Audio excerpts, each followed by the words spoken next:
मेरे प्यारे देशवासियों, नमस्कार। आज मन की बात के एक और एपिसोड के जरिए हम एक साथ जुड़ रहे हैं।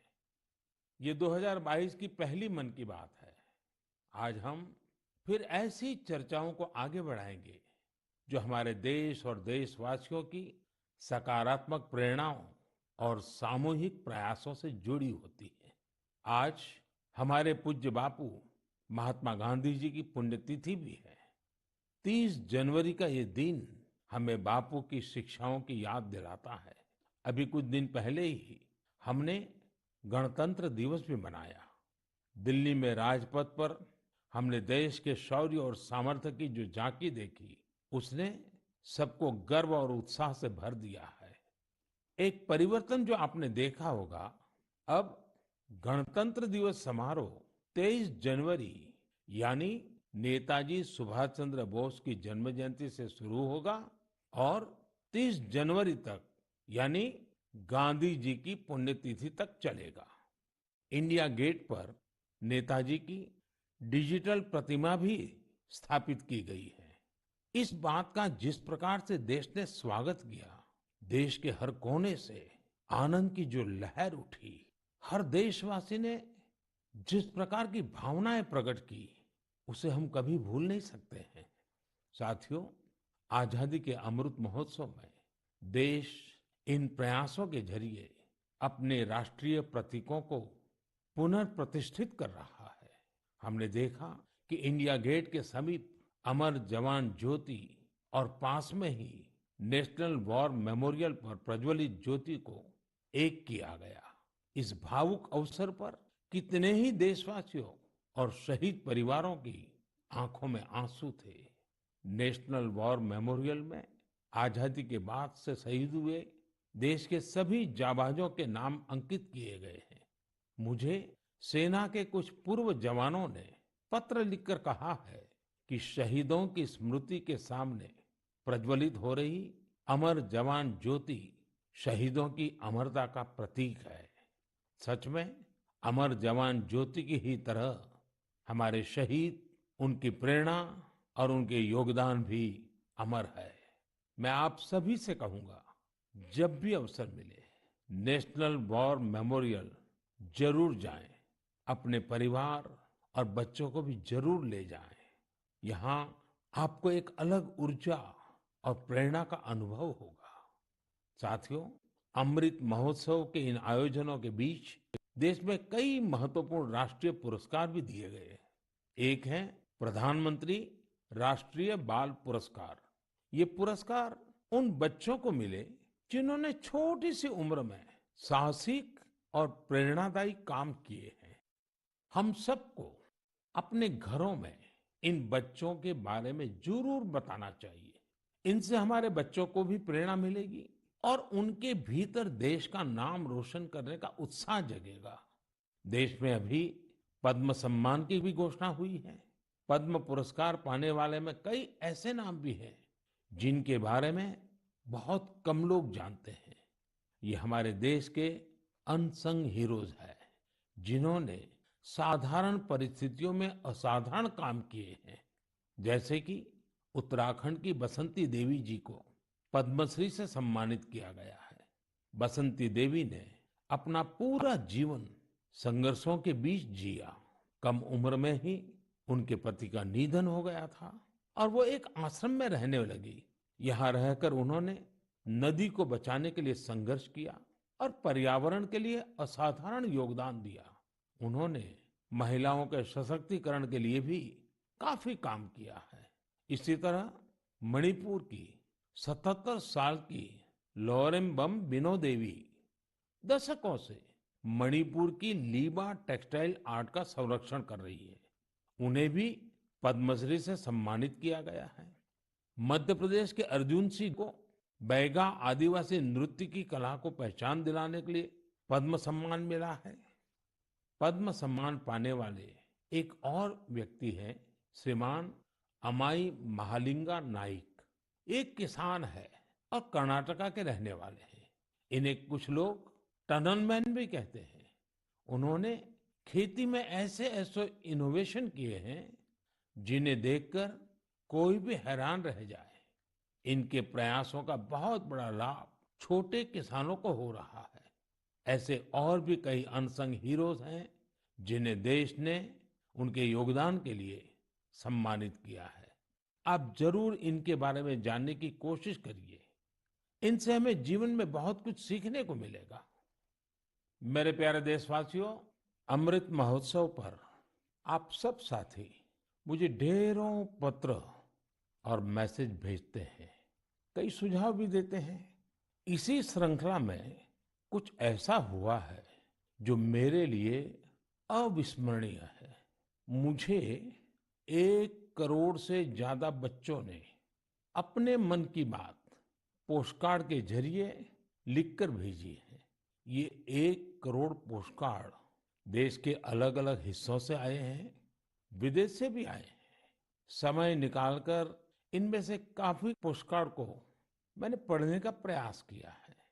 इन पोस्टकार्ड्स में इस बात के दर्शन होते हैं कि देश के भविष्य के लिए हमारी नई पीढ़ी की सोच कितनी व्यापक और कितनी बड़ी है। मैंने मन की बात के श्रोताओं के लिए कुछ पोस्टकार्ड छांटे हैं जिन्हें मैं आपसे शेयर करना चाहता हूं। जैसे यह एक असम के गुवाहाटी से रिद्धिमा स्वर्गियारी का पोस्टकार्ड है। रिद्धिमा क्लास 7th की स्टूडेंट है और उन्होंने लिखा है कि वो आजादी के 100वें साल में एक ऐसा भारत देखना चाहती हैं जो दुनिया का सबसे स्वच्छ देश हो, आतंकवाद से पूरी तरह से मुक्त हो, 100% साक्षर देशों में शामिल हो, जीरो एक्सीडेंट कंट्री हो और सस्टेनेबल तकनीक से फूड सिक्योरिटी में सक्षम हो। रिद्धिमा, हमारी बेटियां जो सोचती हैं, जो सपने देश के लिए देखती हैं, वो तो पूरे होते ही हैं जब सबके प्रयास जुड़ेंगे। आपकी युवा पीढ़ी इसे लक्ष्य बनाकर काम करेगी तो आप भारत को जैसा बनाना चाहती हैं वैसे जरूर होगा। एक पोस्टकार्ड मुझे उत्तर प्रदेश के प्रयागराज की नव्या वर्मा का भी मिला है। नव्या ने लिखा है कि उनका सपना 2047 में ऐसे भारत का है जहां सभी को सम्मानपूर्ण जीवन मिले, जहां किसान समृद्ध हो और भ्रष्टाचार न हो। नव्या, देश के लिए आपका सपना बहुत सराहनीय है। इस दिशा में देश तेजी से आगे भी बढ़ रहा है। आपने भ्रष्टाचार मुक्त भारत की बात की। भ्रष्टाचार तो दीमक की तरह देश को खोखला करता है। उससे मुक्ति के लिए 2047 का इंतजार क्यों? ये काम हम सभी देशवासियों को, आज की युवा पीढ़ी को मिलकर करना है, जल्द से जल्द करना है। और इसके लिए बहुत जरूरी है कि हम अपने कर्तव्यों को प्राथमिकता दें। जहां कर्तव्य निभाने का एहसास होता है, कर्तव्य सर्वोपरि होता है, वहां भ्रष्टाचार फटक भी नहीं सकता। साथियों, एक और पोस्टकार्ड मेरे सामने है चेन्नई से मोहम्मद इब्राहिम का। इब्राहिम 2047 में भारत को रक्षा के क्षेत्र में एक बड़ी ताकत के रूप में देखना चाहते हैं। वो चाहते हैं कि चंद्रमा पर भारत का अपना रिसर्च बेस हो और मंगल पर भारत मानव आबादी को बसाने का काम शुरू करे। साथ ही इब्राहिम पृथ्वी को भी प्रदूषण से मुक्त करने में भारत की बड़ी भूमिका देखते हैं। इब्राहिम, जिस देश के पास आप जैसे नौजवान हो, उसके लिए कुछ भी असंभव नहीं है। साथियों, मेरे सामने एक और पत्र है मध्य प्रदेश के रायसेन में सरस्वती विद्या मंदिर में क्लास 10 की छात्रा भावना का। सबसे पहले तो मैं भावना को कहूंगा कि आपने जिस तरह अपने पोस्टकार्ड को तिरंगे से सजाया है वो मुझे बहुत अच्छा लगा। भावना ने क्रांतिकारी शिरीष कुमार के बारे में लिखा है। साथियों, मुझे गोवा से लॉरेंशियो परेरा का पोस्टकार्ड भी मिला है। ये क्लास 12 की स्टूडेंट है। इनके पत्र का भी विषय है आजादी के अनसंग हीरोज। मैं इसका हिंदी भावार्थ आपको बता रहा हूं। इन्होंने लिखा है, भिकाजी कामा भारतीय स्वतंत्रता संग्राम में शामिल रही सबसे बहादुर महिलाओं में से एक थी।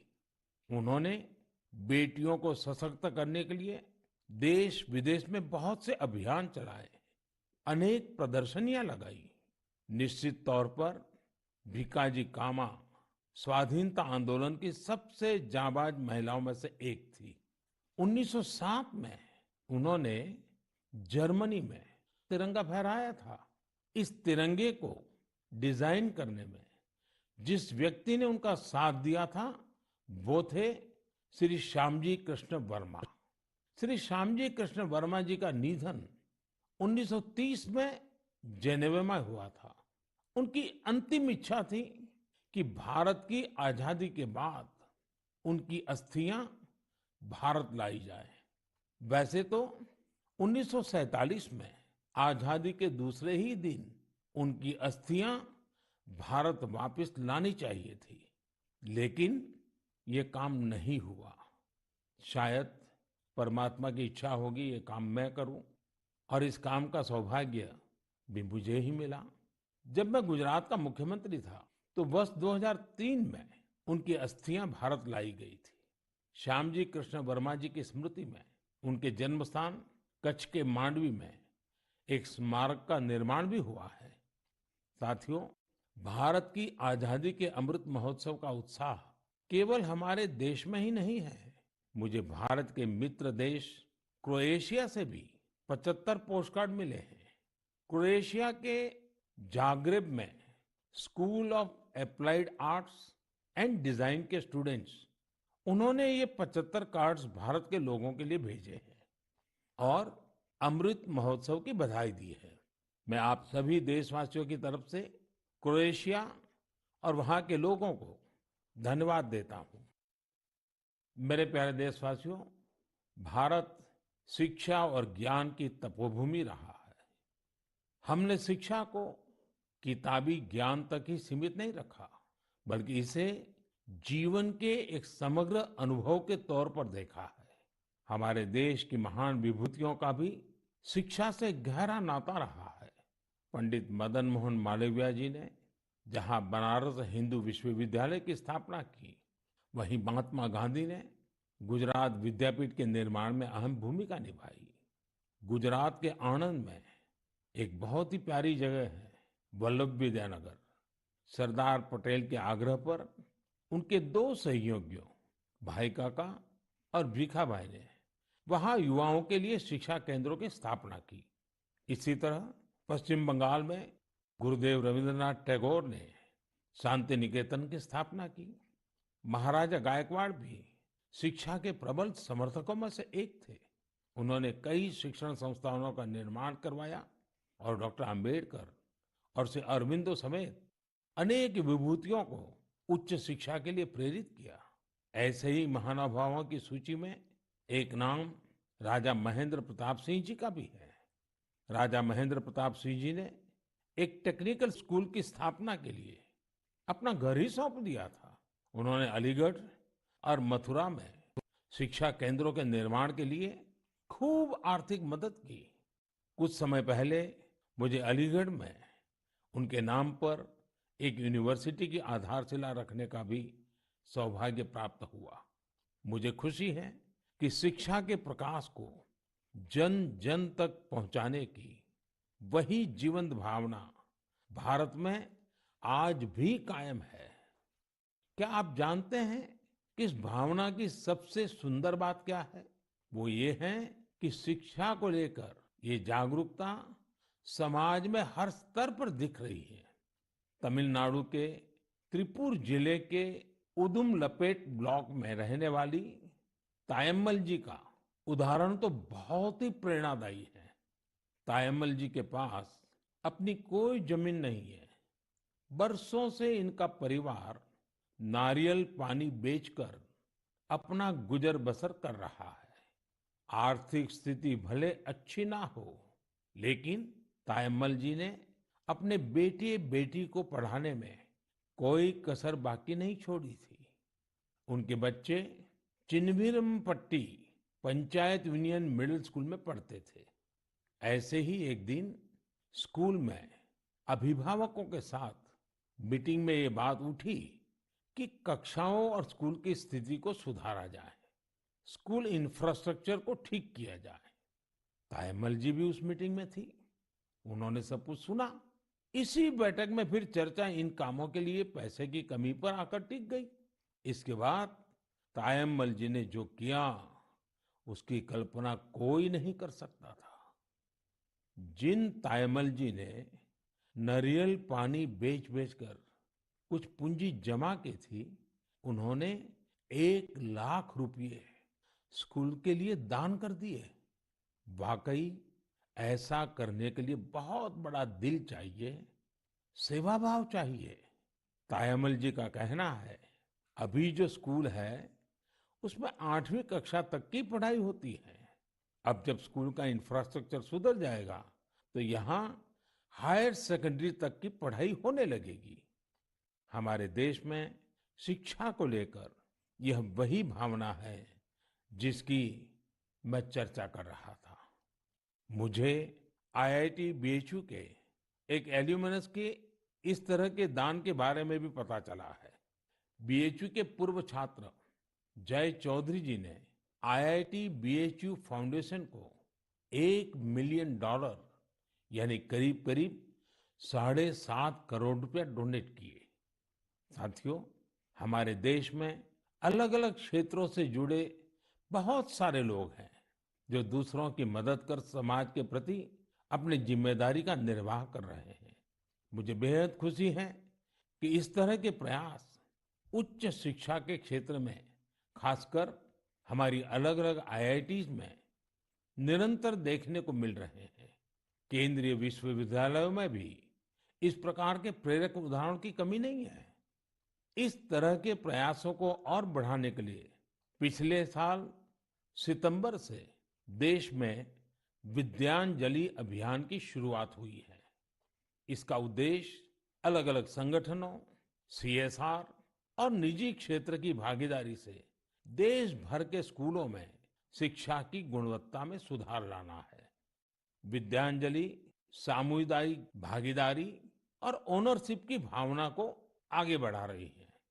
अपने स्कूल, कॉलेज से निरंतर जुड़े रहना, अपनी क्षमता के अनुसार कुछ न कुछ योगदान देना, यह एक ऐसी बात है जिसका संतोष और आनंद अनुभव लेकर ही पता चलता है। मेरे प्यारे देशवासियों, प्रकृति से प्रेम और हर जीव के लिए करुणा, ये हमारी संस्कृति भी है और सहज स्वभाव भी है। हमारे इन्हीं संस्कारों की झलक अभी हाल ही में तब दिखी जब मध्य प्रदेश के पेंच टाइगर रिजर्व में एक बाघिन ने दुनिया को अलविदा कर दिया। इस बाघिन को लोग कॉलर वाली बाघिन कहते थे। वन विभाग ने इसे T15 नाम दिया था।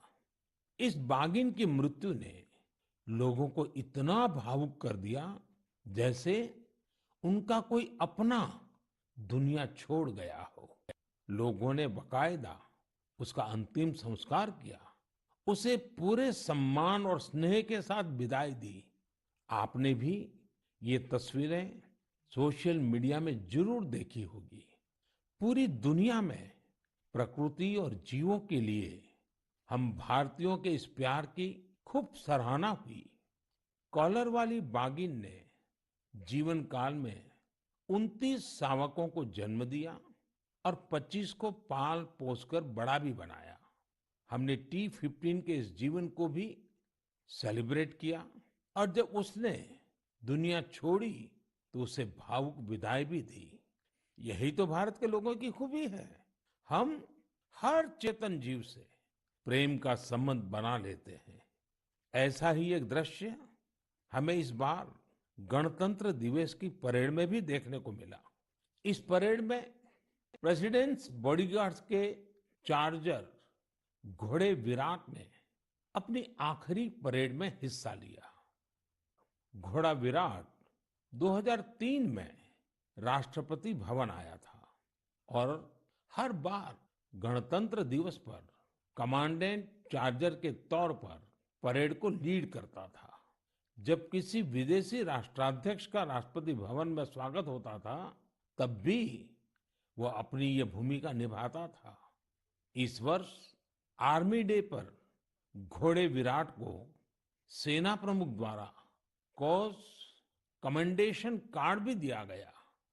विराट की विराट सेवाओं को देखते हुए उसकी सेवानिवृत्ति के बाद उतने ही भव्य तरीके से उसे विदाई दी गई। मेरे प्यारे देशवासियों, जब एकनिष्ठ प्रयास होता है, नेक नियत से काम होता है, तो उसके परिणाम भी मिलते हैं। इसका एक बेहतरीन उदाहरण सामने आया है असम से। असम का नाम लेते ही वहां के चाय बागान और बहुत सारे नेशनल पार्क का ख्याल आता है। साथ ही एक सींग वाले गैंडे यानी वन हॉर्न्ड राइनो की तस्वीर भी हमारे मन में उभरती है।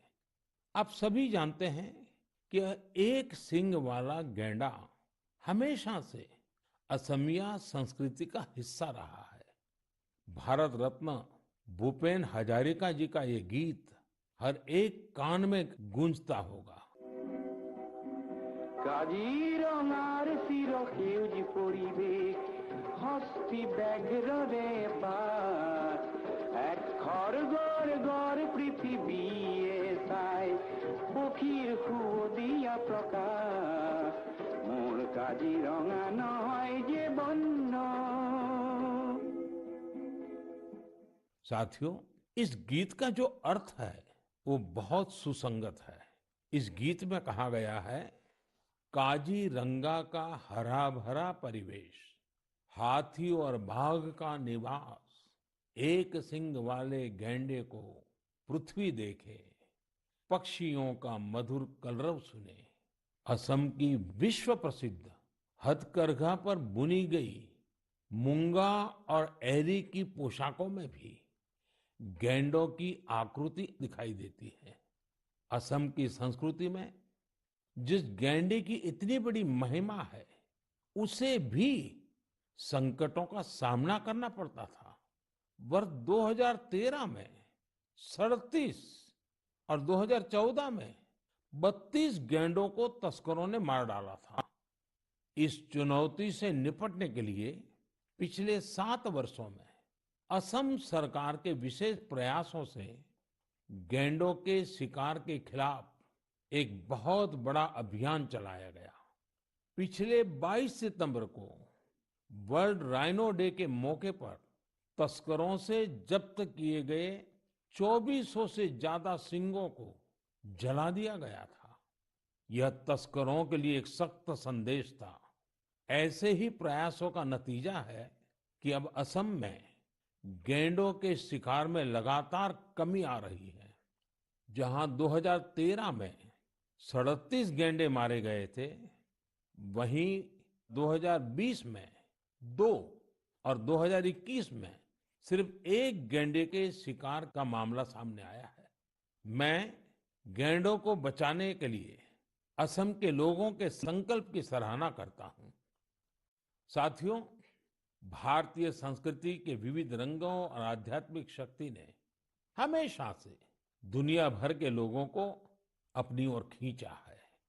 अगर मैं आपसे कहूं कि भारतीय संस्कृति अमेरिका, कनाडा, दुबई, सिंगापुर, पश्चिमी यूरोप और जापान में बहुत ही लोकप्रिय है, तो ये बात आपको बहुत सामान्य लगेगी, आपको कोई हैरानी नहीं होगी।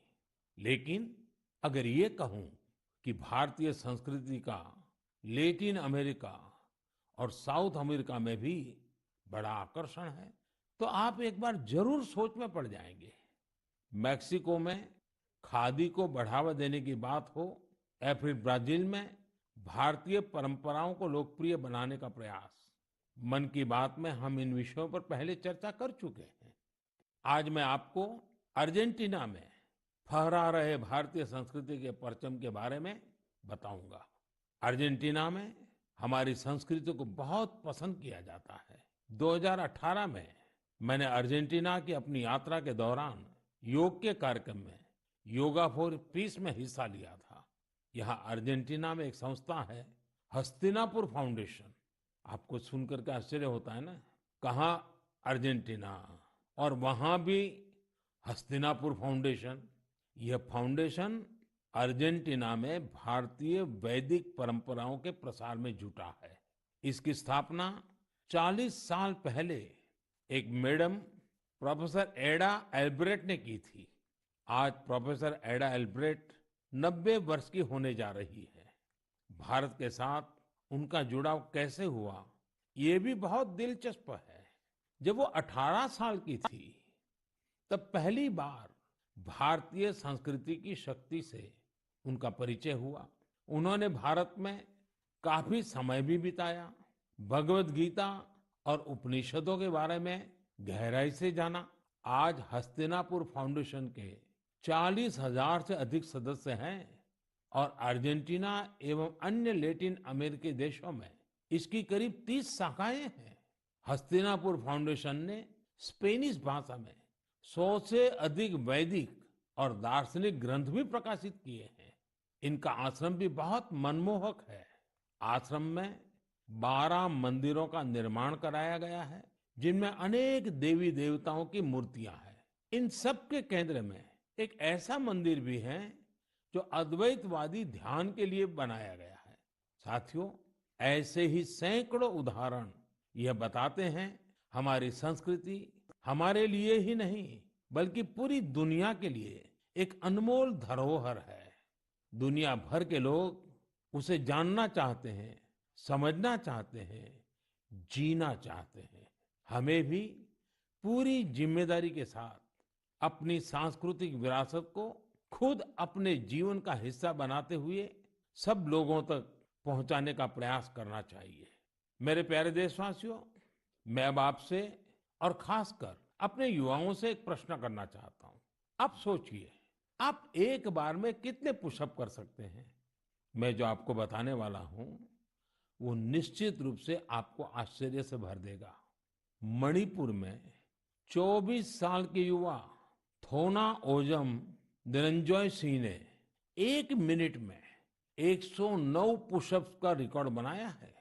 निरंजॉय सिंह के लिए रिकॉर्ड तोड़ना कोई बात नहीं है। इससे पहले भी उन्होंने 1 मिनट में एक हाथ से सबसे ज्यादा नकल पुशअप्स का रिकॉर्ड बनाया था। मुझे पूरा विश्वास है कि निरंजॉय सिंह से आप प्रेरित होंगे और फिजिकल फिटनेस को अपने जीवन का हिस्सा बनाएंगे।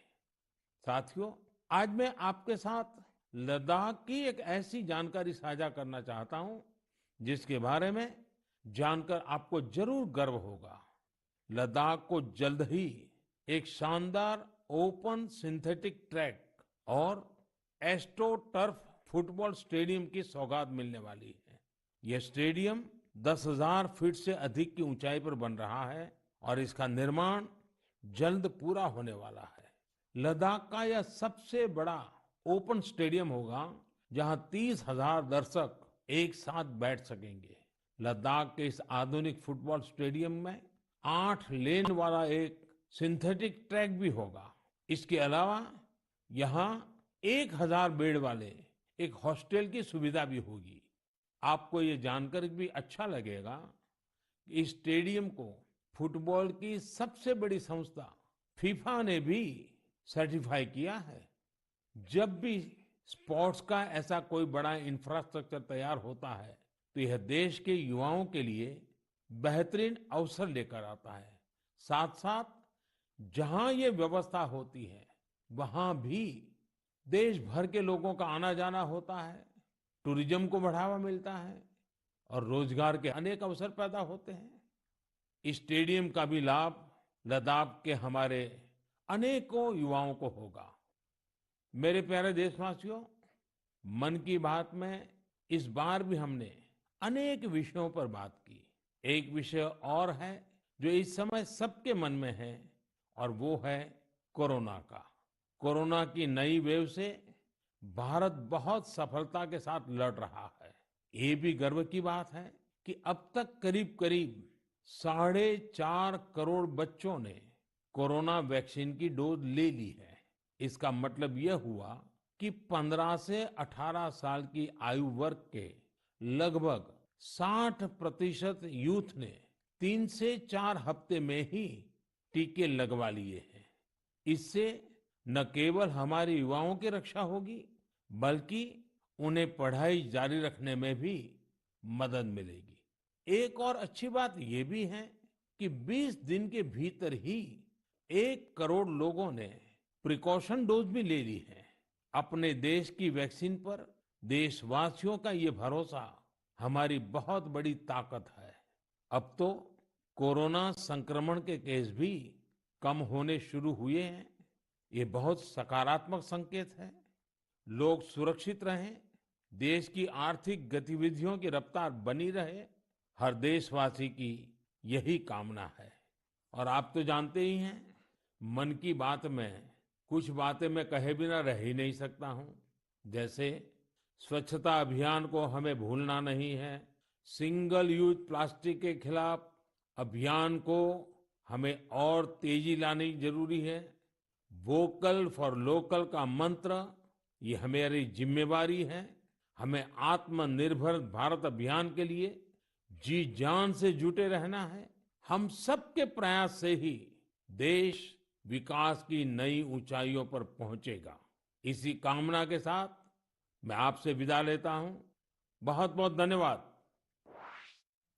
તો પ્રધાનમંત્રી નરેન્દ્ર મોદીની આ મન કી બાત વર્ષની સૌથી પહેલી મન કી બાત કે જેમાં તેમણે અનેક એવા કાર્યોની વાત કરી કે જે દેશની જનતા કરી રહી છે। સરકાર અનેક કાર્યોમાં તેમનો સહકાર આપી રહી છે, પરંતુ દેશની જનતા જ્યારે સરકારને સહકાર આપે છે ત્યારે કેવા અદ્ભુત કાર્યો થઈ શકે છે તે તમામ કાર્યો તેમણે ગણાવ્યા છે। અને સાથે જ તેઓએ કહ્યું છે કે જે પણ દેશમાં કાર્યો થઈ રહ્યા છે જનતા તેમાં સહભાગી થઈ રહી છે। અને સૌથી મહત્વની વાત એ છે કે દરેક એ સમાજના લોકો કે જેને કદાચ અત્યાર સુધી ઓળખ નથી મળી, પરંતુ તેઓએ તેમના વિસ્તારમાં તેમના ક્ષેત્રમાં અનેક એવા કાર્યો કર્યા કે જેનાથી દેશ આજે ગર્વની લાગણી મહેસૂસ કરી રહ્યો છે।